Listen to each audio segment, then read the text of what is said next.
안녕하세요. 아들 셋을 키우고 얼마 전에 막내 아들을 장가 보낸 60대 여성입니다. 아들 셋을 키우면서 정말 갖은 고생을 다한 것 같네요. 아들들 장가 보내려고 가게를 팔았는데 그것도 부족해 대출도 받게 되었습니다.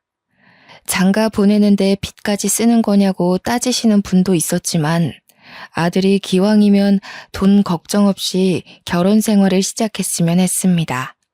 무리해서 유명한 선생님을 모셔서 과외도 시키고 서울에 있는 대학도 보냈는데 결혼도 학벌 좋고 잘난 집안과 했으면 하는 제 바람이 컸습니다. 욕심이 과해서 그랬을까요? 믿었던 사람에게 뒤통수를 맞게 된 후로는 보여지는 것에 집착하지 않게 됐습니다. 여러분은 제가 왜 이렇게까지 아들 학벌, 직업, 돈, 그리고 결혼 상대에 집착할까 싶으실 겁니다. 물론 여러분들도 자식이 잘 나가고 돈도 잘 벌어오면 좋으실 텐데요. 결혼 상대도 남들한테 자랑할 만큼 멋진 상대면 금상첨화라는 생각도 해보셨을 겁니다. 하지만 저는 그 생각이 너무 과해서 큰 화를 당하고 말았습니다. 이게 다 제가 대학도 못 나오고 못난 사람이라 그랬습니다. 그런데 초등학생 때부터 친했던 친구들은 다 대학을 나오거나 전문직에 종사하고 있었으니까요. 제가 남편을 만나기 전 젊었을 때 일어난 일이었습니다. 친구들이랑 어울릴 때면 늘 비교가 됐었죠.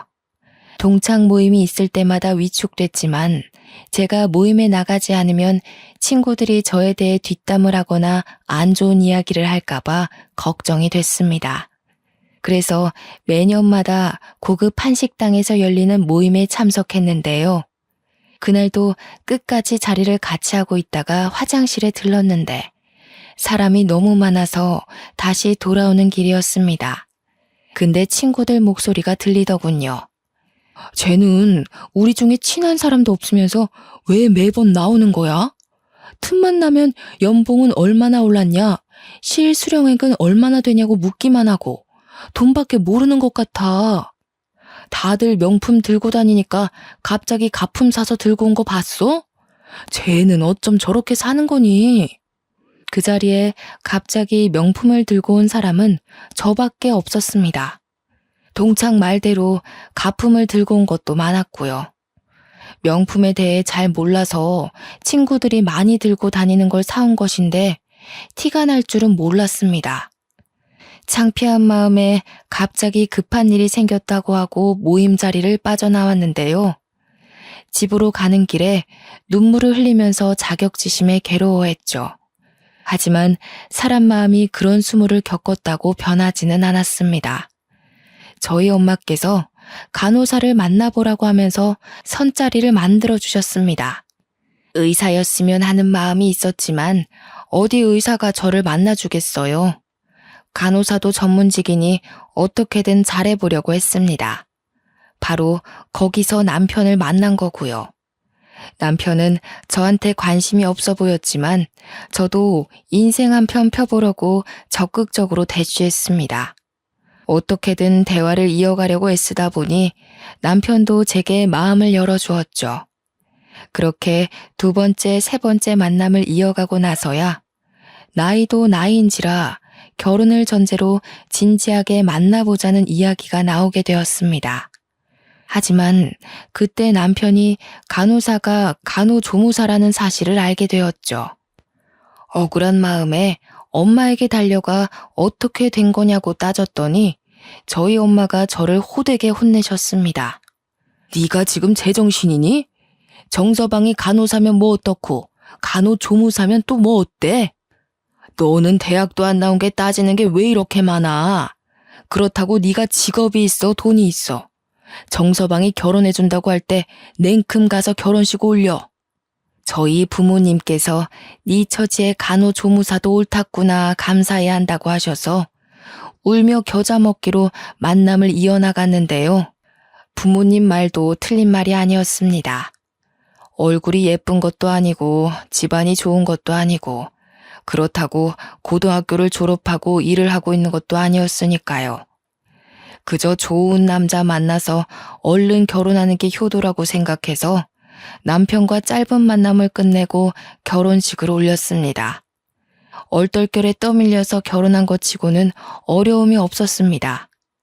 시댁에서 원하는 대로 아들을 낳게 되었고 총 3아들을 출산하게 돼서 시어머니께서 되게 좋아하셨으니까요. 게다가 첫째는 선생님, 둘째는 공무원이 되어서 어깨 펴고 살았습니다. 그런데 막내 아들이 문제였죠. 막내 아들은 저를 닮아서 수동적이고 소심했습니다. 진취적으로 뭘 하겠다고 나선 적이 없어서 골치 아팠는데요. 이름 없는 지방대를 졸업하고 군대를 다녀온 뒤로 작은 중소기업을 다니기 시작했습니다. 저는 그런 막내 아들이 참 마음에 안 들었습니다. 남자로 태어나서 뭔가를 이루고 가야 할 텐데 전혀 욕심이 없어 보였거든요. 하지만 막내 아들에게 오래 만나고 있는 여자친구가 있었습니다. 결혼을 전제로 만나고 있는 여자니 한번 데리고 오라고 했습니다.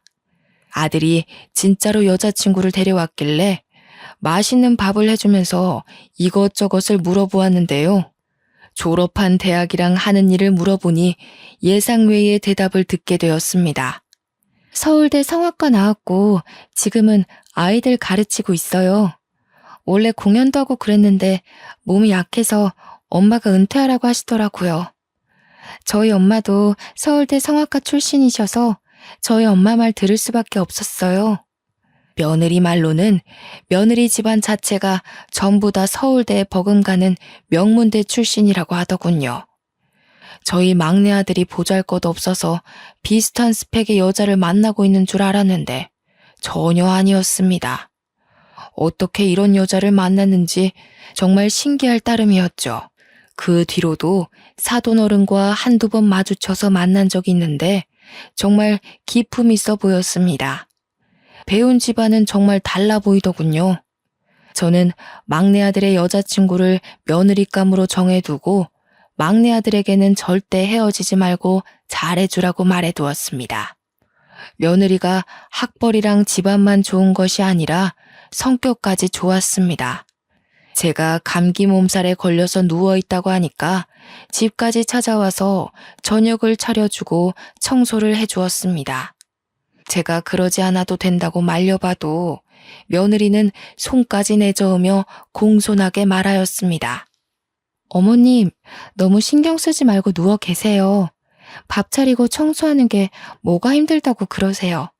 몸도 안 좋은데 제가 차린 밥 드시고 약도 드신 다음에 푹 주무셔야 해요. 남도 아니고 며느리 될 사람이니까 너무 불편하게 생각하지 마시고요. 저는 며느리가 한 말에 크게 감동받아서 반찬을 만들어서 가져다 주거나 형제나 친척들에게 자랑을 한 적이 있습니다.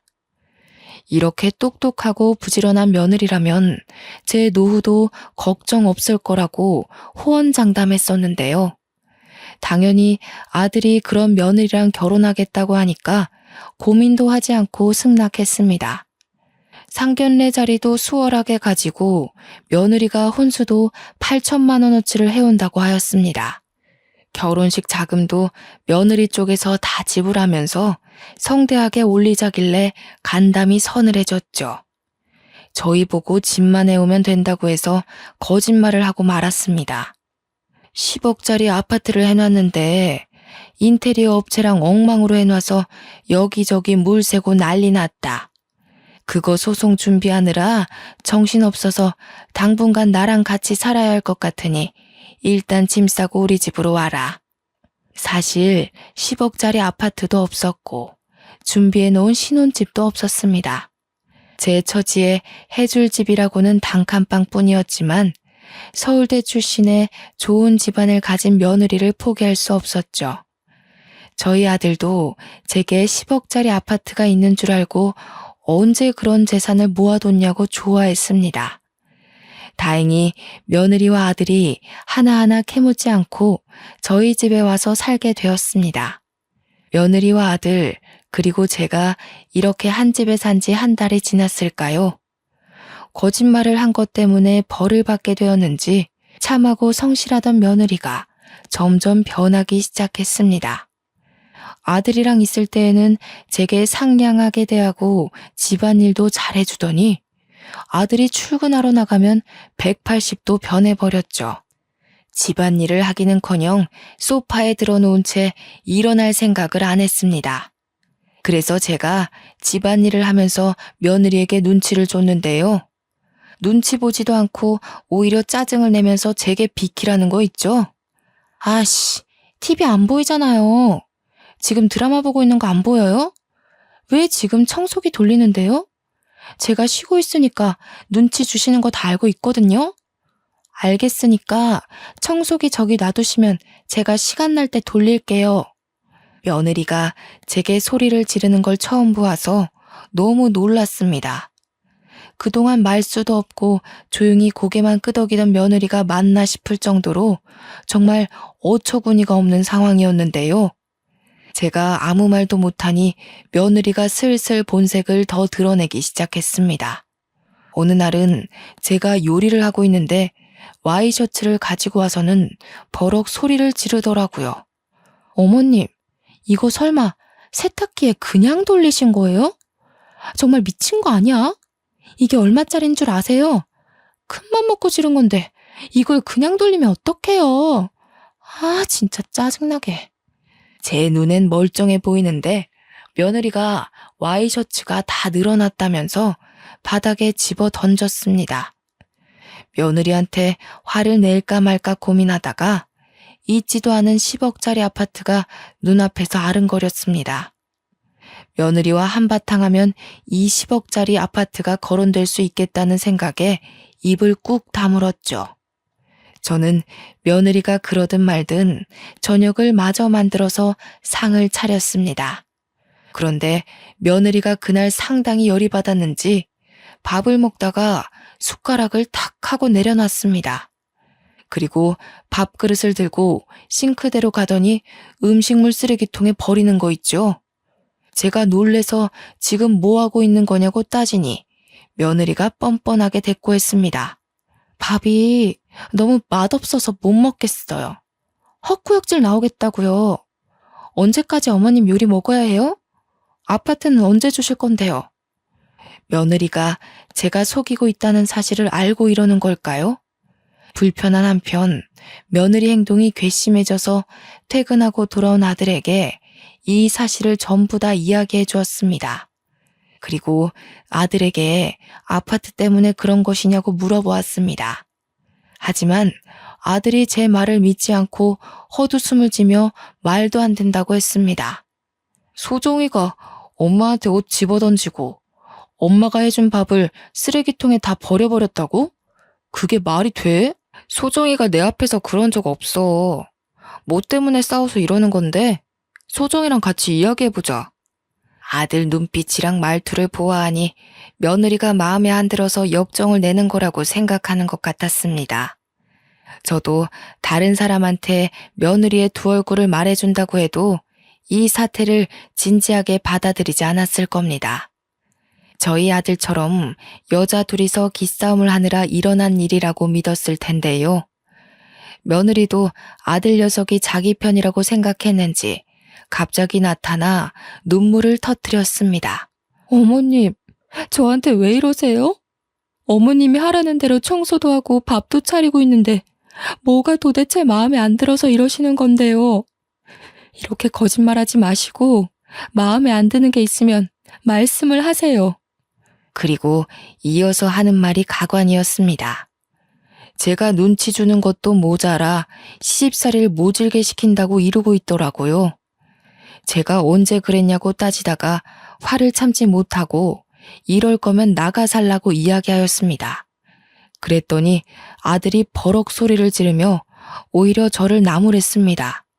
며느리가 아무리 마음에 안 들어도 그렇지 이렇게 협박하는 게 어딨어? 엄마가 10억짜리 아파트 있다며. 그 아파트 소송 끝나고 인테리어 업체 새로 구해서 집 고칠 때까지 기다리고 있으라고 할 때는 언제고 갑자기 왜 이러는데? 아들이 저보고 마음에 안 들면 말해서 고치게 하고 하나씩 알려주라고 타일렀습니다.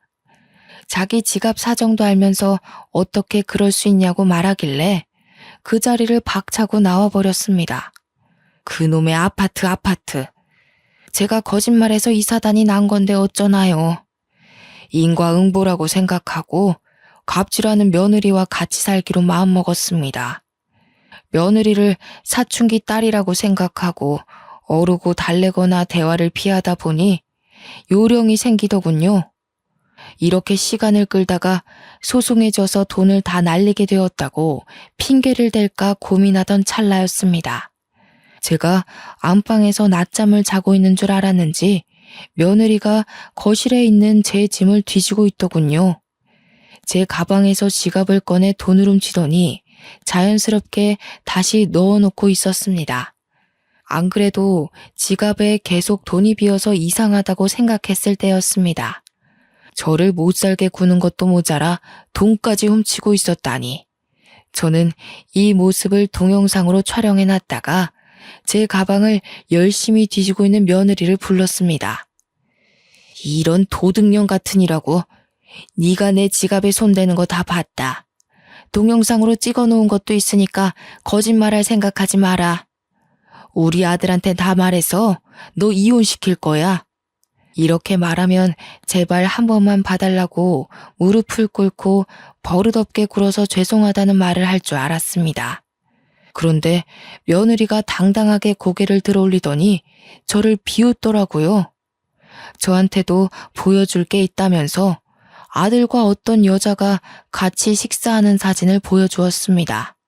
제가 괜히 이러는 것 같아요?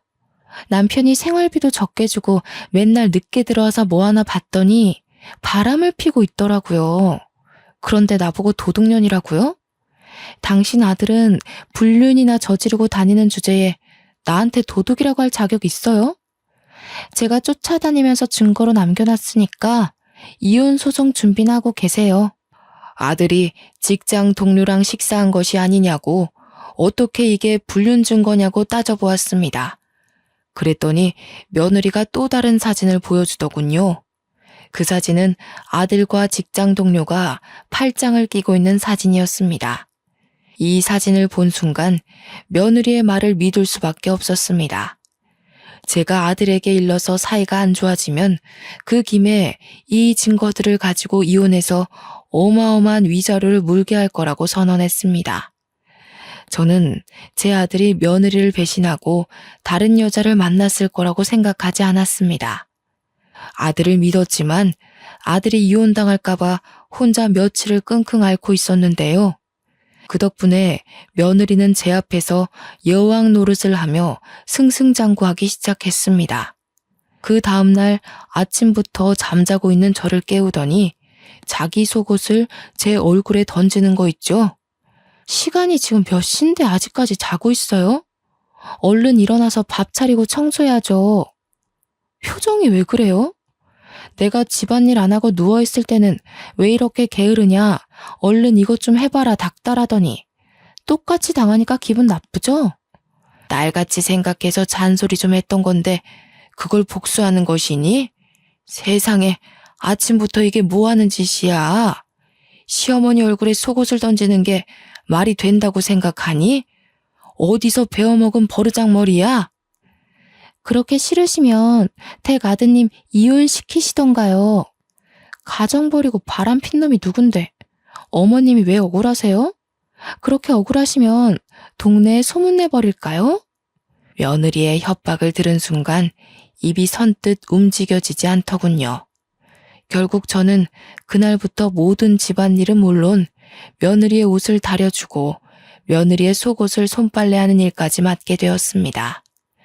이런 수모를 다 겪고 있으니 점점 분한 마음이 가라앉질 않았습니다. 이러고 있을 게 아니라 아들이 정말 바람을 피고 있는지 알아내야 할 것 같아서 아들 뒤를 쫓아다녔습니다.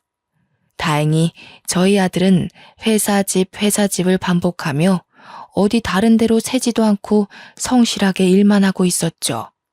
그때부터는 아예 며느리의 뒤를 졸졸 따라다니면서 도대체 어떤 여자길래 얌전하고 참한 여인애인 척 연기를 하는지 조사하기 시작했습니다. 며느리를 졸졸 따라다닌 지 3주가 지났을 때였습니다. 며느리가 친구들을 만나고 돌아왔는지 집에 들어오자마자 저를 불러보더군요. 마치 제가 없으면 뭐라도 할 사람처럼 구석구석을 돌아다니면서 제 이름을 부르길래 베란다 구석에 몸을 숨겼습니다. 며느리가 집에 아무도 없는 줄 알고 방문을 열어놓은 채로 무언가를 하고 있더군요. 저희 집 구조가 베란다에서 몸을 일으키면 방안이 보여서 며느리가 무얼 하는지 손쉽게 볼 수 있었습니다.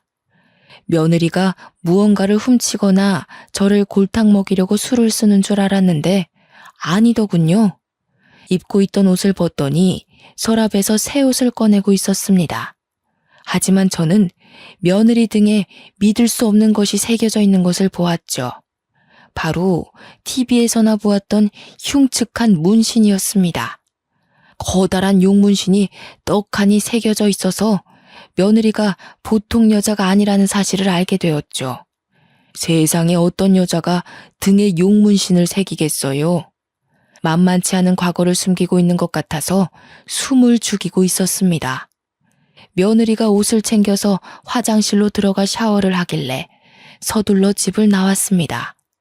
그 길로 바로 사돈댁을 찾아가 문을 두드렸는데요.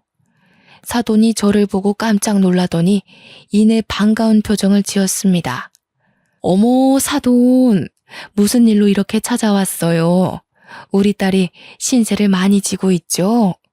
아파트 문제 때문에 골치 아프다는 말 전해 들었어요. 설마 우리 딸이 빨리 아파트 달라고 떼쓴 거예요? 사돈 어른은 갑자기 찾아온 제 눈치를 살피면서 며느리 이야기를 꺼냈습니다. 농담하는 것처럼 웃으면서 이야기했지만 사돈 어른은 자기 딸이 얌전한 척 연기를 하고 있다는 사실을 알고 있어서 저를 떠보는 것 같았습니다.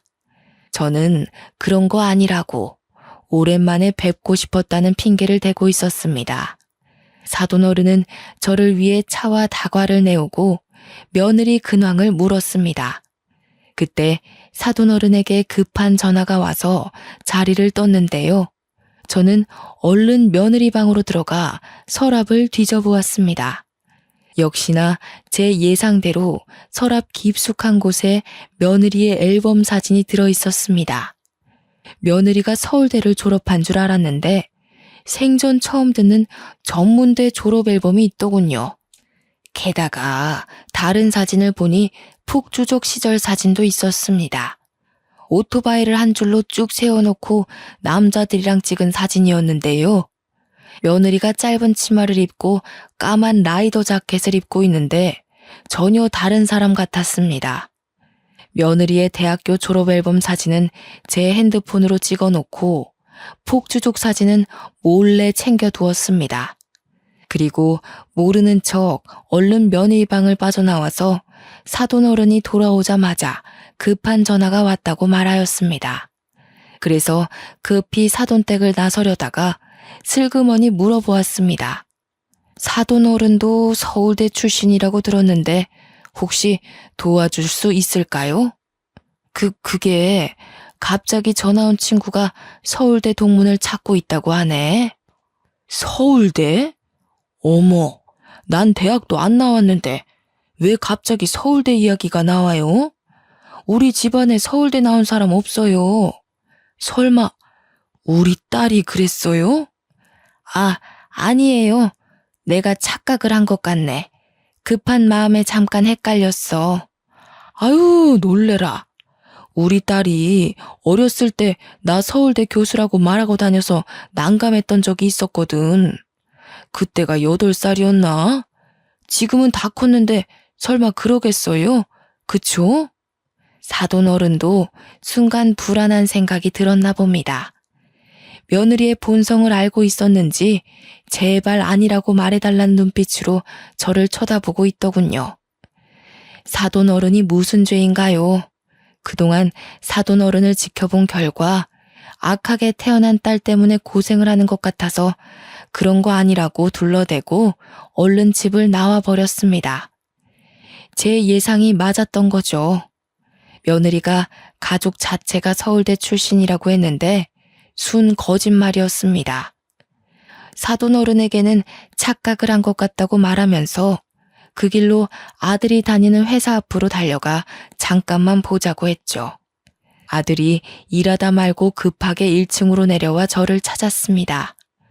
저는 아들에게 긴 설명 없이 이것 좀 보라고 하면서 며느리의 사진을 보여주었는데요. 아들이 처음에는 며느리를 몰라보더니 가만히 들여다보다가 충격받은 표정으로 저를 쳐다보았습니다. 너도 믿기지 않지? 나도 사돈댁 갔다가 발견해서 깜짝 놀랐다.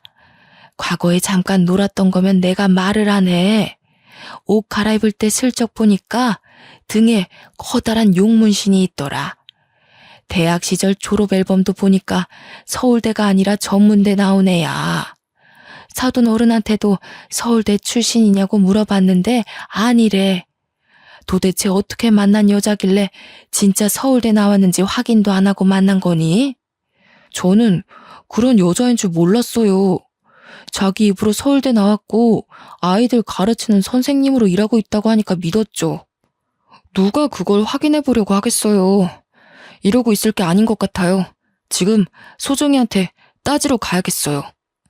따지러 가기 전에 알아야 할 게 있다. 소정이 몰래 만나고 있는 여자 있니? 며느라가가 그러던데. 뒤를 쫓다가 네가 여자랑 단둘이 밥 먹고 팔짱 끼고 있는 모습을 봤다고 하더라. 나도 그 사진을 봤고. 사진이요? 도대체 무슨 사진을 말하는 거죠? 소정이가 뭐라고 하면서 그 사진을 보여줬는데요? 아들 녀석이 잔뜩 흥분한 채 묻길래 며느리의 실체를 빠짐없이 털어놓았습니다. 아들이 바람을 핀 증거를 대서 이혼 소송을 할 거고 거에게 위자료를 요구할 거라는 며느리의 계획을 다 이야기해 버렸죠. 제가 이렇게 말하니 아들이 자기는 바람 핀 적이 없다고 했습니다. 아들은 며느리에게 배신감을 크게 느꼈는지 갑자기 반차를 쏘고 나왔겠다고 말하더군요. 아들이 급하게 집안일 문제로 휴가를 낸다고 말하고 저와 함께 며느리를 찾으러 갔습니다. 며느리는 아무것도 모르고 평소처럼 소파에 누운 채 TV를 보고 있었습니다. 다리를 건들건들거리면서 다 큰 처녀가 배를 푹푹 긁으면서 크게 웃음을 터뜨리고 있었죠. 아들 앞에서 늘 다소곳하게 앉아있던 애라서 아들이 처음 보는 모습이었을 겁니다. 원래 아들이 들어올 시간이 아니라서 며느리가 아들이 들어오자 깜짝 놀라 얼른 자세를 고쳐 앉았습니다.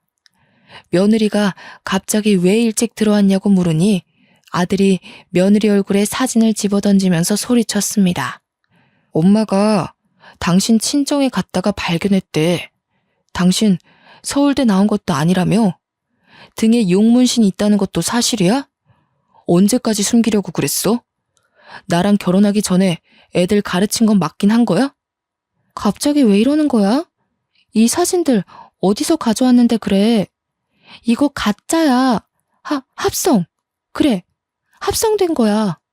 며느리가 되지도 않는 거짓말을 내뱉길래 제가 나서서 아들이 바람을 폈다는 사진 원본을 달라고 하였습니다. 그거야말로 합성된 거 아니냐고 따지니 아들이 당장 그 사진을 내놓으라고 하더군요. 그 사진을 본 아들이 사진 속 여성이 사내 괴롭힘 때문에 상담을 하던 부하 여직원이라고 이야기해 주었습니다. 팔짱을 낀 것도 여직원 구두굽이 갑자기 부러지는 바람에 순간 휘청이면서 아들의 팔을 붙잡은 거라고 했죠. 며느리가 이 사진들을 찍어서 악의적으로 편집해 저를 협박한 것이었습니다. 오해가 있으면 말을 해야지. 어떻게 엄마한테만 말할 수 있어? 엄마 말로는 당신이 협박한 것 같던데. 맞아? 당신이 진짜로 이 사진으로 이혼이니 뭐니 위자료 이야기한 거야? 순간 화가 나서 실수한 거야. 나는 당신한테 말하면 사이가 틀어질까 봐 그랬어. 다음에는 절대 안 그럴 테니까 이번 한 번만 봐주라. 응? 아들이 며느리에게 처음으로 격분한 모습을 보여주니 꼬리를 말고 도망가려고 하더군요. 애교를 살살 피우며 이 순간만을 모면하려고 하길래 제가 나설 수밖에 없었습니다. 사이가 틀어질까봐 그랬다고? 시어머니한테 한 걸 생각해봐라. 집안일 다 시켜놓고 마음에 안 든다고 옷 집어던지고 음식 버린 건 생각도 안 하는 거야? 너네 집안 사람들 다 서울대 출신이라고 한 거 잊었니? 오늘 사돈댁 가서 하는 말 들어보니까 서울대 출신은 아무도 없다고 하더라. 뭐? 우리 엄마한테 옷을 집어던지고 우리 엄마가 해준 밥을 버렸다고? 네가 지금 제정신이야? 아들 녀석이 그 말을 듣고 충격을 받았는지 얼굴이 새빨개졌습니다. 금방이라도 집안 물건을 다 부술 듯 눈을 부라리더니 며느리에게 삿대질을 하며 소리쳤죠. 그 말이 사실이냐고, 학력 속이고 증거 조작해서 이혼 협박한 것도 모자라 어떻게 시어머니를 부려먹을 수 있냐고 난리를 피웠습니다. 경악스러운 범죄 행각에 화를 꾹 참고 있다가 엄마가 이 범죄자에게 호되게 당했다는 사실을 생각하니 아들이 폭발한 모양입니다. 당장 이 집에서 나가라고 호통을 치길래 제가 진정하라고 아들 녀석을 꽉 붙잡고 있었습니다. 그렇게 몇 분이 지났을까요? 제가 30여 분 동안 며느리를 방 안에 넣어놓고 거실에서 아들하고 대화를 나누었습니다. 그동안 말하지 못한 사소한 갑질과 자존심 상했던 순간들을 이야기하니 아들 낯빛이 많이 어두워져 갔죠. 결국 저희 아들 녀석이 이혼을 결심한 것 같더군요. 며느리를 불러 이혼하겠다고 하니 며느리가 무릎을 꿇고 빌기 시작했습니다. 속여서 미안해 오빠. 어머님한테도 죄송해요. 제가 학력 속이고 어머님 협박하려고 한 건 아니에요. 저도 살려고 그랬어요. 가난이 지긋지긋해서 너무 힘들었어요. 어릴 때 놀았던 건 사실이에요. 그때 집안이 어려워져서 하고 싶은 것도 못하고 애들한테 왕따 당하고 보니까 나쁜 길로 빠졌던 것 같아요. 이제는 그런 애들이랑 연락 싹 끊었어요. 사돈 어른한테도 한때는 집안이 어려웠다는 말을 듣긴 했습니다. 그때 애들한테 많이 맞기도 하고 수치스러운 짓을 많이 당해서 성격이 나쁜 방향으로 틀어졌다고 하더라고요. 폭주를 띄웠던 과거부터 거짓말을 달고 살게 된 일까지 모두 다 실토하면서 용서를 빌었습니다. 거짓말하고 싶지 않아도 정신을 차리고 보면 이미 거짓말을 하고 있어서 걷잡을 수 없다고 했습니다. 그런 거짓말을 덮어씌우기 위해서 범죄를 저지르거나 협박을 해야 했다고 했고요. 며느리는 이런 자신을 통제하기 어려워서 치료를 받아야 할 것 같다고 했습니다. 울면서 그 말을 하는데 불안해하는 사돈 어른이 생각났습니다. 이런 딸아이를 잘 알고 있으니 간절한 얼굴로 저를 바라봤던 거죠. 게다가 며느리가 마지막으로 할 이야기가 있다며 초음파 사진을 보여주었습니다. 며느리의 뱃속에 저희 손주가 생겼다고 말해주는데 어찌나 안 기쁘던지요. 아들도 그 사진을 보고 마음이 흔들린 것 같았습니다. 주춤거리며 초음파 사진에 눈을 떼지 못하고 있으니 며느리가 애써 눈물을 삼키며 말하였습니다. 오빠가 원하면 병원에 들어가서 치료받고 올게요. 우리 애를 위해서라도 건강해져서 올 테니까 기회를 주세요. 엄마가 예전부터 치료받으라고 했는데 기록 남을까봐 못했어요. 그런데 이제는 미룰 수 없게 된 것 같아요. 이런 며느리를 믿어줘야 할까요? 저한테 막대하고 으름장 놓던 모습이 생각나 쫓아내고 싶었지만 또 뱃속에 있는 손주 생각에 머뭇거려졌습니다. 아들 녀석도 저와 같은 마음인지 쉽사리 입을 못 열더군요. 결국 저희는 그날 며느리에게 기회를 한 번 더 주기로 했습니다. 아들이 없는 사이에 며느리가 전처럼 괴롭히거나 난리를 피우면 어쩌나 걱정했는데요. 며느리가 진짜로 반성하고 있는지 제게 잘해주기 시작했습니다.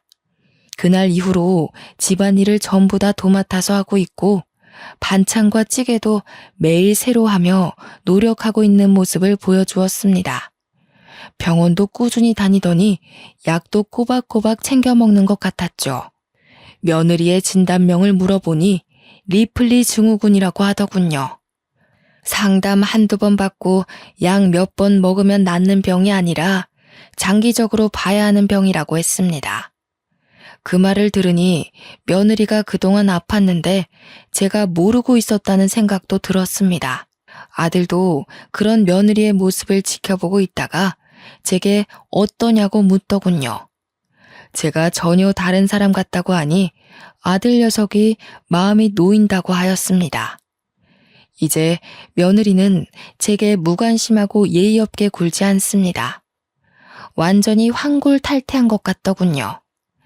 지난주 밤에는 갑자기 제 방에 들어와서는 어머니 주무세요 하고 묻더군요. 제가 무슨 일이냐고 물어보니까 옆에서 같이 자도 되냐고 물어보더라고요.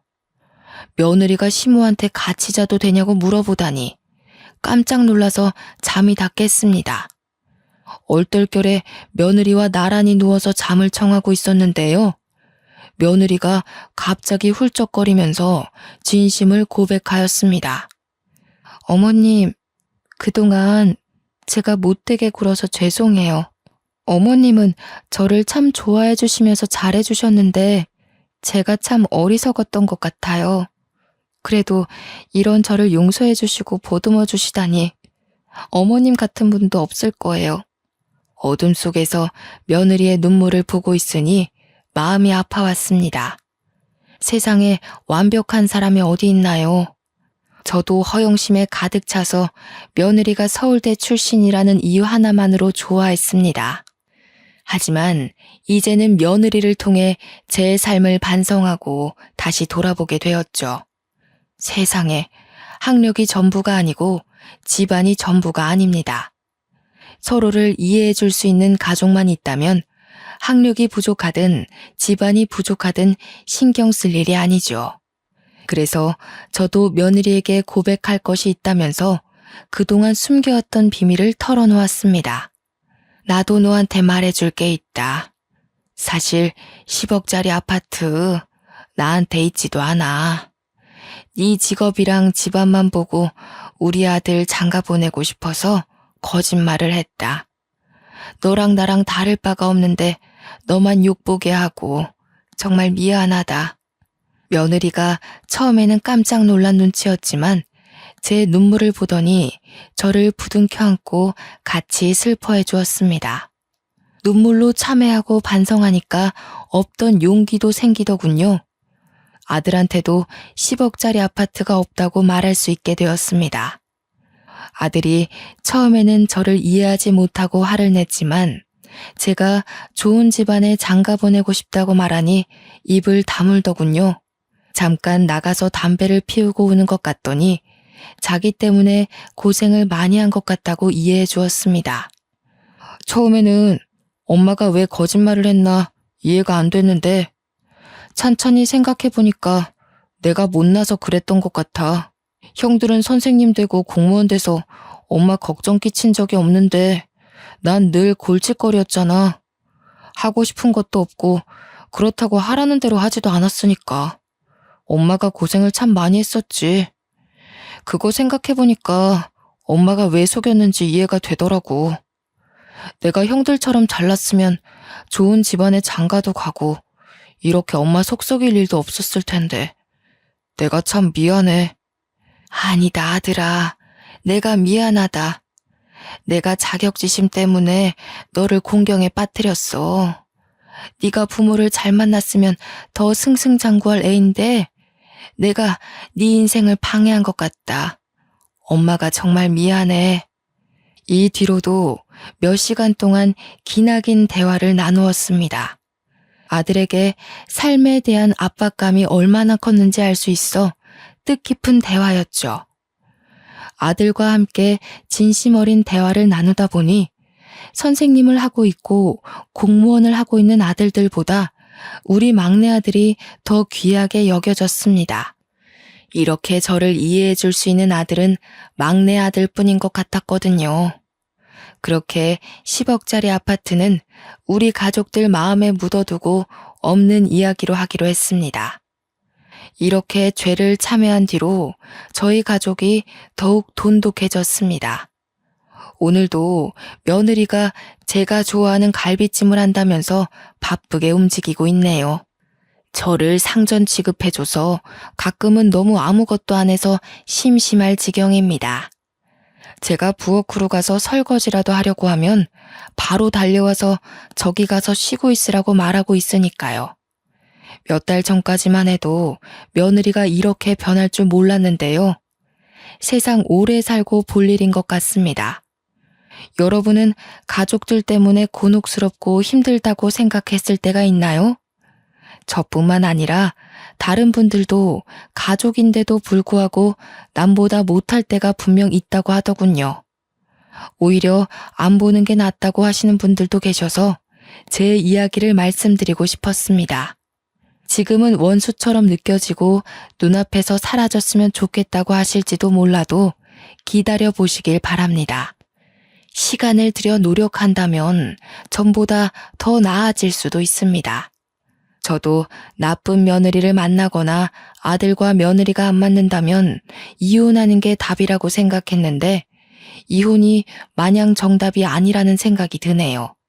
요즘 많은 사람들이 이혼을 선택한다고 하지만 이혼은 정말 최후의 수단인 것 같습니다. 저도 제 아들의 이혼을 생각해 본 입장이라 말씀드립니다. 이혼이라는 무게가 생각보다 무거우니 다양한 방법을 다 써보시고 선택하시길 바랍니다. 여러분 앞에는 이혼이라는 단어가 떠오르지 않을 정도로 행복하고 무던했으면 좋겠네요. 여기까지 제 사연글 읽어주셔서 감사합니다.